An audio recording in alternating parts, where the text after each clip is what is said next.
CP Radhakrishnan महाराष्ट्राचे नवे राज्यपाल तर ज्येष्ठ नेते हरिभाऊ बागडे यांची राजस्थानच्या राज्यपालपदी नियुक्ती। कोल्हापूर जिल्ह्यामध्ये पूरस्थिती गंभीर। बलिंगा पुलावर 10 फूट पाणी आल्याने वाहतूक ठप्प तर पंचगंगा नदीकाठच्या अनेक घरांमध्ये पुराचं पाणी। महिला आशिया कप T20 स्पर्धेची आज फायनल। भारत आणि श्रीलंकेमध्ये रंगणार महासंग्राम।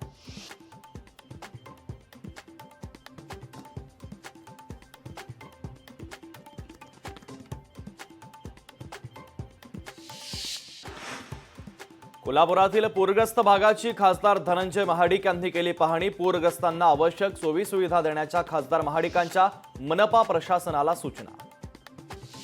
अनाथांना आरक्षण देणारं महाराष्ट्र पहिलं राज्य। अश्विन अगवणेंच्या वकिलीवर देवेंद्र फडणवीसांचं ट्विट। हिंगोलीच्या महालोक अदालतीमध्ये रस्त्यावर झालेल्या वाहन अपघातातील 65 प्रकरणं निकाली। 2,25,00,000 रुपयांची रक्कम इन्शुरन्स कंपन्यांकडून पीडितांना प्रदान।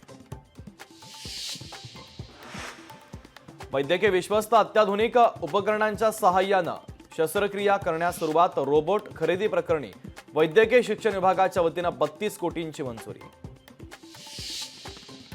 पंतप्रधान नरेंद्र मोदींच्या अध्यक्षतेखाली झालेल्या नीती आयोगाच्या बैठकीला 10 राज्यांचे मुख्यमंत्री गैरहजर असल्याची माहिती।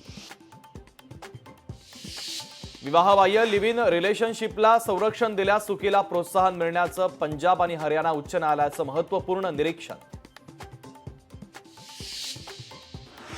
झारखंडचे मुख्यमंत्री हेमंत सोरेन यांच्या जामिनाविरोधात उद्या सुनावणी। सोरेन यांच्यावर जमीन घोटाळ्याशी संबंधित आर्थिक गैरव्यवहाराचा आरोप। इशारा पातळी ओलांडलेल्या कृष्णा नदीच्या पाणी पातळीमध्ये संत गतीने वाढ। कृष्णेची पाणी पातळी सध्या 40 फूट 2 इंच इतकी।